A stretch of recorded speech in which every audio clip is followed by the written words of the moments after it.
Hello my dear students, हम chapter number 9 application of trigonometry कर रहे थे और इससे पहले वाले लेक्चर में हमने है वो सम नंबर 13 तक कर लिए थे। अब हम इस लेक्चर में है वो सम नंबर 14, 15 और 16 करेंगे। देखिए, जीवन में रोशनी फैलाने के दो ही तरीके हैं। पहला तरीका है या तो आप है वो दीपक बन जाओ, और या फिर है वो दीपक से जो लाइट निकलती है उस लाइट को रिफ्लेक्ट करने वाला मिरर बन जाओ। तो बताइए क्या बनना चाहते हो आप? दीपक बनना चाहते हो या दीपक से निकलने वाली लाइट को रिफ्लेक्ट करने वाला मिरर बनना चाहते हो? तो सभी स्टूडेंट बोलेंगे सर हम तो दीपक बनना चाहते हैं। क्यों? क्योंकि दीपक के अंदर ही वो आग होती है, दीपक के अंदर ही वो ज्ञान होता है जो दूसरों को उजाला देता है।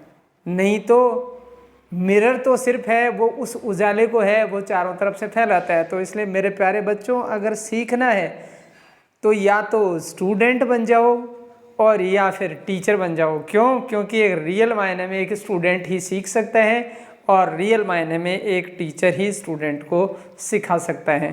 तो चलिए, ये सब बातें तो होती रहेंगी हमारे लेक्चर्स के दौरान।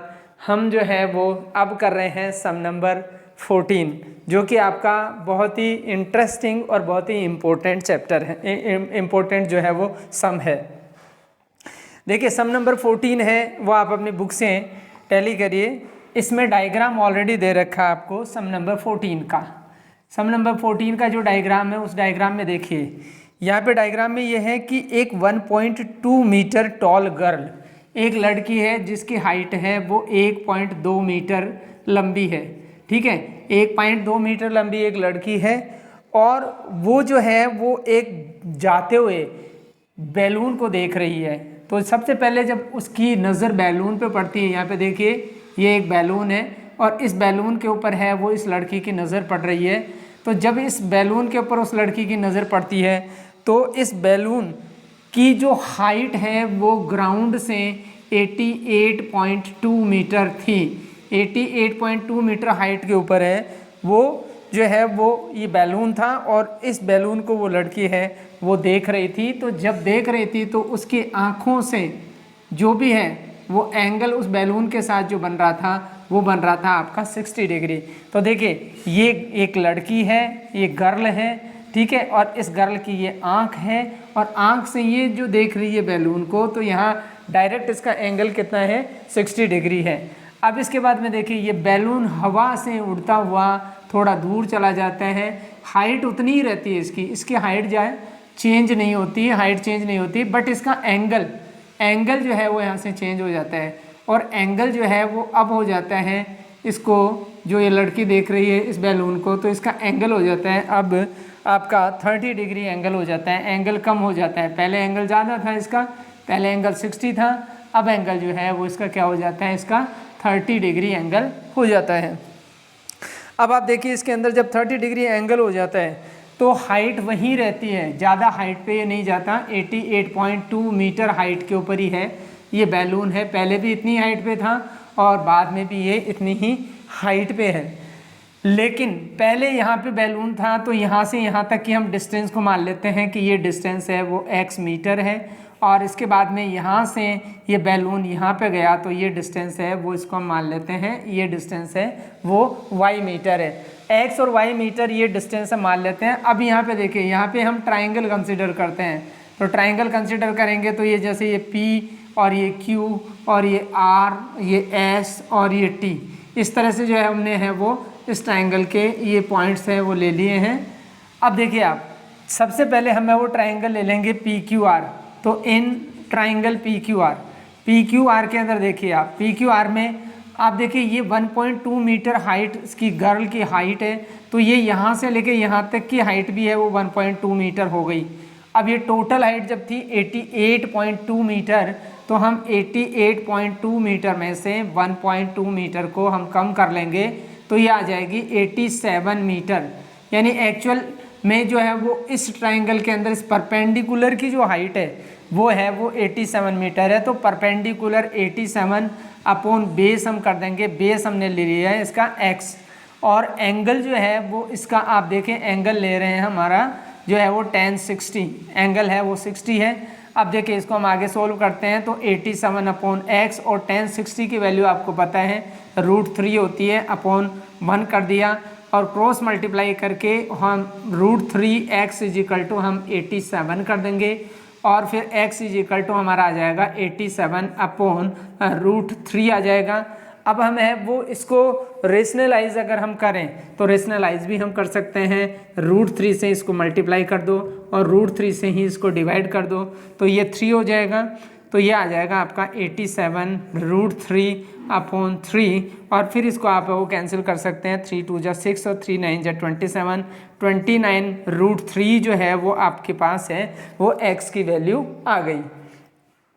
अब इसके बाद में हमें वो ट्राइंगल नंबर दूसरा ले रहे हैं, ये ले रहे हैं PT और S ट्राइंगल ले रहे हैं। इन ट्राइंगल जो है वो PT और S ले रहे हैं। यहाँ पे देखिए परपेंडिकुलर तो वही है 87, यहाँ पे परपेंडिकुलर कितना रहेगा 87 क्योंकि ये हाइट कितनी रहेगी 87। तो 87 अपॉन जो है वो हम बेस जो है उसका ले लेंगे, बेस में हम ले लेंगे इसके अंदर x + y इसका बेस आ जाएगा और यहाँ पे देखिए एंगल जो है एंगल आ जाएगा आपका tan 30। अब यहाँ पे इसको सॉल्व करेंगे तो 87/x + y = tan 30 है। tan 30 की वैल्यू 1/√3 होती है जो कि आपको पता है। अब इसको आगे फर्दर सॉल्व करेंगे तो ये आ जाएगा आपका x + y = 87√3। 87√3 क्रॉस मल्टीप्लाई करने से हमारे पास आ गया। तो देखिए इक्वेशन नंबर 1 इसको मान लीजिए आप और इक्वेशन नंबर 2 इसको मान लीजिए। अब आप है वो अगर y डिस्टेंस कैलकुलेट करना चाहेंगे तो y = हम ये कर सकते हैं इसके अंदर कि यहाँ पे x + y = क्या है आपके पास है वो 87√3 है और यहाँ पे x की वैल्यू कितनी है आपके पास 29√3 है। तो हम x की वैल्यू यहाँ पे रख देंगे 29√3 प्लस y = हमारा आ गया ये 87√3। अब इसके अंदर अगर हम y की वैल्यू कैलकुलेट करना चाहें तो y = क्या आ जाएगा आपका 87√3 माइनस 29√3 आ जाएगा। अब 87 में से हम है वो 29 को माइनस कर देंगे तो ये आ जाएगा आपका 58, ठीक है 58√3 आ जाएगा यहाँ पे। तो y = कितना आ गया आपका 58√3। 58√3 जो है वो आपके पास है वो ये डिस्टेंस हो गई इस बैलून की। क्यों? क्योंकि सम के अंदर ठीक यही पूछा गया था कि after some time the angle of elevation becomes 30 degree तो find the distance travelled by the balloon during this interval. इस इंटरवल के अंदर है वो बैलून कितना डिस्टेंस ट्रेवल करता है यही हमें पूछा गया था और ये हमने है वो यहाँ पे एक्सप्लेन कर दिया। यहाँ पे देखिए 58√3 है तो यहाँ पे √3 की वैल्यू लिख करके और आप इसका आंसर है वो डेसिमल पार्ट के अंदर भी कैलकुलेट कर सकते हैं। तो ठीक है बच्चों, बहुत अच्छा सम है और एग्ज़ाम के पॉइंट ऑफ व्यू से है ये बहुत ही इंपॉर्टेंट सम है।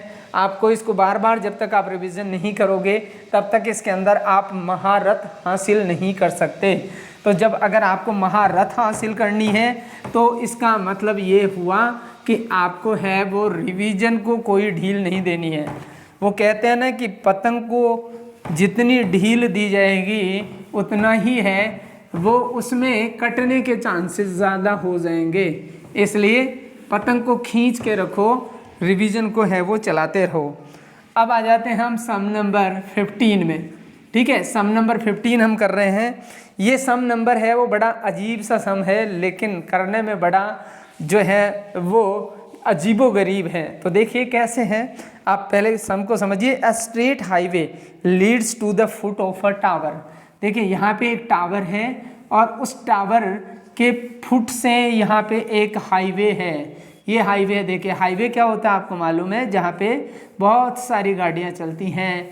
ठीक है, बैलगाड़ियाँ नहीं चलती, ऊँट गाड़ी नहीं चलती, ठीक है, और घोड़ा गाड़ी नहीं चलती, तो फिर कौन सी गाड़ी चलती हैं? ये बस, ट्रक, कार, ये सब। ठीक है, तो ये देखिए ये एक हाईवे है, नेशनल हाईवे नंबर 11 मान लो आप इसको, कोई सा भी हाईवे मान लो इसको, बहुत सारे हाईवेज हैं हमारे कंट्री के अंदर। तो देखिए ये जो है वो एक स्ट्रेट हाईवे है और यहाँ पे एक टावर है। ठीक है, इस टावर के पास में, यहाँ पे इस टावर के ऊपर एक इंसान बैठा है और ये इंसान बैठा बैठा सिर्फ और सिर्फ क्या कर रहे हैं, ये आने जाने वाली कारों को देख रहे हैं। ठीक है, इसको कार से बड़ा प्यार है, इसलिए इसको कार देखने का इंतजार है। और ये देखिए, ये कार यहाँ से आ रही थी और ये इस साइड में आ रही है, इस साइड में आ रही है, तो इसको ये देख रहा है। तो यहाँ पे जब वो देख रहा था तो उसका एंगल ऑफ डिप्रेशन, देखिए डिप्रेशन, ये एंगल ऑफ डिप्रेशन हो गया उसका। तो जो एंगल ऑफ डिप्रेशन होगा वही उसका एंगल ऑफ एलिवेशन भी हो जाएगा।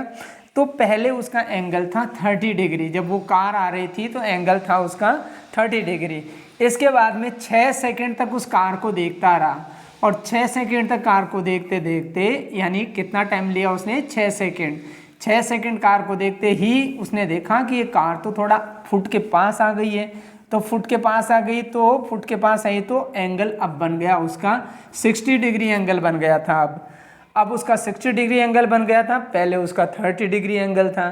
ठीक है, कार उसी स्पीड से आ रही है, कार की स्पीड में कोई लोचा नहीं है, कार की स्पीड वही की वही है। तो मान लो हम let the speed of car, let the speed of car, हम स्पीड ऑफ कार ले लेते हैं, वो x किलोमीटर पर हावर। ठीक है, x किलोमीटर, x मीटर पर सेकेंड ले लेते हैं हम, x मीटर पर सेकेंड। ठीक है, ये x मीटर पर सेकेंड है, वो कार की स्पीड है। ठीक है, अब देखिए जब ये यहाँ से यहाँ तक आई तो उसने कितना टाइम लिया, 6 सेकेंड लिया। ठीक है, तो पहले हम यहाँ पे ले लेते हैं, जैसे ट्राइंगल बना लें हम, A B C और D।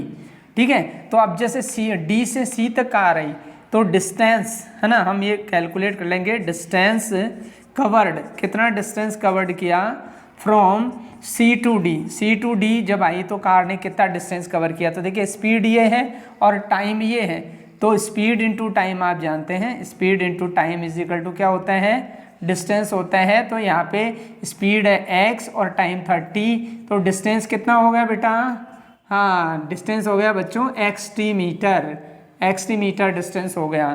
ठीक है, अब इसके बाद में देखिए यहाँ से आगे इस सम को हम देखते हैं कि 6 second later the angle of depression of the car is found to be 60 degree and इसके बाद में find the time taken by the car to reach the foot of the tower from this point, यानी इस point से यहाँ point, इस point तक है, वो कार को यहाँ से यहाँ आने में और कितना टाइम लगेगा, 6 सेकंड तो यहाँ से यहाँ आने में लग गया, अब यहाँ से आने में कितना टाइम लगेगा। तो मान लीजिए हम कि लेट जो है वो टाइम टेकन, हाँ time taken by car, taken by car. ठीक है, कार के द्वारा time taken from C to D, फ्रॉम C to B, C to B, C से B तक आने में टाइम लगा, मान लो उसको T सेकेंड लगे, कितने सेकेंड लगे, T सेकेंड। तो हम लिख सकते हैं यहाँ पे कि डिस्टेंस कवर्ड बाई कार, हाँ distance covered by car from C to D। C to D में जो है वो डिस्टेंस कितना कवर करेगी, ये स्पीड उसकी वही है x किलोमीटर पर आवर, तो स्पीड इंटू टाइम यानी x इंटू जो है वो, अब टाइम जो है वो कितना ले रही है, ये t सेकेंड ले रही है। तो अब जो है वो टाइम इसको यहाँ पे देखिए, पहले केस के अंदर तो ये पहले केस में ये 6x जो है वो टाइम लेगी, 6x जो है वो डिस्टेंस कवर करेगी, क्योंकि हमने 6 सेकेंड, x की जगह x तो है वो स्पीड है और टाइम क्या था, इसमें टाइम था वो 6 सेकेंड था, तो हमने ये ले लिया 6 जो है वो x हो गया। अब देखिए अगली बार जो है उसके अंदर ये डिस्टेंस जो कवर करेगी वो करेगी आपका xt डिस्टेंस कवर करेगी। ठीक है, xt मीटर डिस्टेंस कवर करेगी ये। अब आप देखिए इसमें कि अब हम जो है वो ट्राइंगल ले लेंगे। ठीक है, तो इन ट्राइंगल, पहला ट्राइंगल ले लेंगे ABC, हाँ तो ट्राइंगल ABC के अंदर देखिए आप, ABC ट्राइंगल में क्या होगा, परपेंडिकुलर, हाइट मान लीजिए इसकी h हाइट है। ठीक है, तो परपेंडिकुलर अपॉन बेस, बेस हमारा क्या है, यहाँ पे बेस आ रहा है ये xt, यहाँ पे बेस आ रहा है हमारा xt, यहाँ पे आ रहा है हमारा 6x। ठीक है, तो xt बेस आया हमारे पास, xt इज इक्वल टू हम ले लेंगे tan 60। tan 60 की वैल्यू आपको पता है अच्छे से कि h upon xt into tan 60 की वैल्यू √3 होती है, √3 अपॉन 1, और ऐसे क्रॉस मल्टीप्लाई कर देंगे तो ये आ जाएगा xt is equal to √3h आ जाएगा हमारे पास। एक्स टी इजिकल टू क्या आ गया, √3h आ गया। और ये पहला इक्वेशन हम मान लेते हैं, इसको फर्स्ट इक्वेशन है ये। इसके बाद में देखिए इन एक सेकंड ट्रायंगल ले लेंगे अपन ए बी और डी, ठीक है। इन ट्रायंगल ए बी और डी के अंदर देखिए आप ए बी जो है वो आपका वही एच रहेगा, और जो है वो बी डी जो है उसमें क्या होगा, यहाँ से यहाँ तक का डिस्टेंस आप देख रहे थे एक्स टी था, जो हमने स्टार्टिंग में थोड़ा सा यहाँ मिस कर दिया था एक्स टी, और ये जो है वो डिस्टेंस कितना है 6x है। तो हम यहाँ पे ले लेंगे 6x प्लस एक्स टी, हमारा ये डिस्टेंस है, इज इक्वल टू tan 30 ले लेंगे हम, क्योंकि यहाँ पे एंगल जो है वो कितना है 30 डिग्री है। अब यहाँ पे tan 30 की वैल्यू लिख देंगे अपन, तो h/6x प्लस एक्स टी, और tan 30 की वैल्यू हमने लिख दी 1/√3 लिख दी हमने।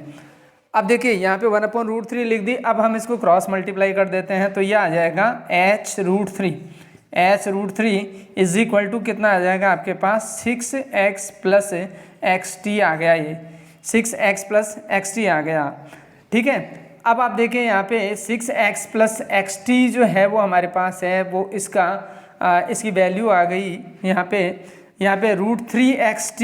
यहाँ पे भी देखें हमने थोड़ा सा हल्का सा मिस्टेक कर दिया, ठीक है। √3xt is equal to h आया यहाँ पे। अब यहाँ देखिए यहाँ पे h की जगह पे हम ये जो h है उस h की जगह पे √3xt लिख देंगे, ठीक है। तो यहाँ पे हमने लिख दिया h की जगह पे √3xt इज इक्वल टू हमने क्या लिख दिया √3xt इंटू जो है वो इंटू √3 लिख दिया हमने, इज इक्वल टू क्या आ जाएगा आपके पास 6x प्लस xt आ जाएगा। अब देखिए √3xt और √3xt क्या आ गया यहाँ पे 3xt आ गया, इज इक्वल टू कितना आ गया आपके पास 6x आ गया, 6x प्लस xt आ गया। और यहाँ पे देखिए ये xt इधर आ जाएगा, तो यहाँ पे आ जाएगा ये 2xt इज इक्वल टू हमारा 6x आ गया। और t इज इक्वल टू अगर हम देखें यहाँ पे, तो t इज इक्वल टू क्या आ जाएगा 6x/2x आ जाएगा, और इसको इससे डिवाइड कर देंगे तो ये कितना आ जाएगा 3 सेकेंड आ जाएगा। तो देखिए कार यहाँ से यहाँ तक पहुँचने में कितना टाइम लगाएगी, यहाँ से यहाँ तक पहुँचने में कार लगाएगी 3 सेकेंड, और यहाँ से यहाँ आने में कितने सेकेंड लगे थे 6 सेकेंड। तो अगर ये पूछा जाए कि D से लेकर के B तक है वो कितना टाइम लगेगा, तो D से B तक का टाइम तो 9 सेकेंड हो गया, और अगर C से B तक की बात करें तो C से B तक जो है वो 3 सेकेंड हो गया। इसको बड़ी सावधानी से, बड़े प्यार से, बड़े तरीके से है वो इस सम को हमें करना होता है। इसके बाद में देखिए हम आ जाते हैं सम नंबर 16, जो कि इस चैप्टर नंबर 9 का सबसे लास्ट क्वेश्चन है। और इस लास्ट क्वेश्चन को है वो हम किस तरह से करते हैं, बहुत सिंपल सा क्वेश्चन है ये, बहुत ज़्यादा टफ नहीं है, थोड़ा सा किसमें है वो आपको अपने ब्रेन का यूज़ करना है। जब आप ब्रेन का यूज़ करेंगे ढंग से तो इसका सॉल्यूशन जो है वो बहुत ही इजी सॉल्यूशन है। तो सम नंबर 16 में आ जाइए आप। सम नंबर 16 क्या है, the angle of elevation of the top of a tower from 2 points. देखिए एक टावर है, ये टावर है आपके सामने, ठीक है, और इस टावर के टॉप का एंगल ऑफ एलिवेशन 2 पॉइंट्स से, एक पॉइंट ये मान लीजिए, एक पॉइंट यहाँ मान लीजिए। एक पॉइंट से एंगल ऑफ एलिवेशन ये है, एक पॉइंट से एंगल ऑफ एलिवेशन ये है। अब देखिए जो जितना पास एंगल होता है, ठीक है, वो उतना ही बड़ा होता है, दूर होता है वो उतना ही छोटा होता है। लेकिन यहाँ पे सब में थोड़ा सा ऑल्ट्रेशन है कि एक पॉइंट जो है वो यहाँ से यहाँ तक है वो 4 मीटर डिस्टेंस पे है, और दूसरा पॉइंट इस पॉइंट से वहाँ तक, यहाँ तक जो है वो 9 मीटर डिस्टेंस पे है, ठीक है। अब हम इस ट्राइंगल को ऐसे मान लें कि जैसे ये ABC और D, इस तरह से 2 ट्राइंगल्स इसमें फॉर्मेशन हो रहे हैं, और सेम स्ट्रेट लाइन के अंदर ये दोनों पॉइंट्स हैं, और यहाँ पे जो एंगल ऑफ एलिवेशन जो बन रहे हैं, ये एंगल और ये एंगल दोनों मिलके कॉम्प्लीमेंट्री एंगल हैं, ठीक है। अब कॉम्प्लीमेंट्री एंगल क्या होता है, जिनका सम 90 हो उसको हम क्या कहते हैं, कॉम्प्लीमेंट्री एंगल। तो मान लीजिए अगर ये एंगल थीटा है तो हम इसको क्या ले लेंगे 90 माइनस थीटा ले लेंगे, और अगर इसको थीटा ले रहे हैं तो उसको हम 90 माइनस थीटा ले लेंगे। यहाँ पे इससे कोई फ़र्क नहीं पड़ने वाला, ठीक है। अब देखिए आप theta 90 minus theta plus theta, इन दोनों का सम कितना आना चाहिए 90 आना चाहिए, तो थीटा से थीटा कैंसिल हो गया तो 90 आ गया।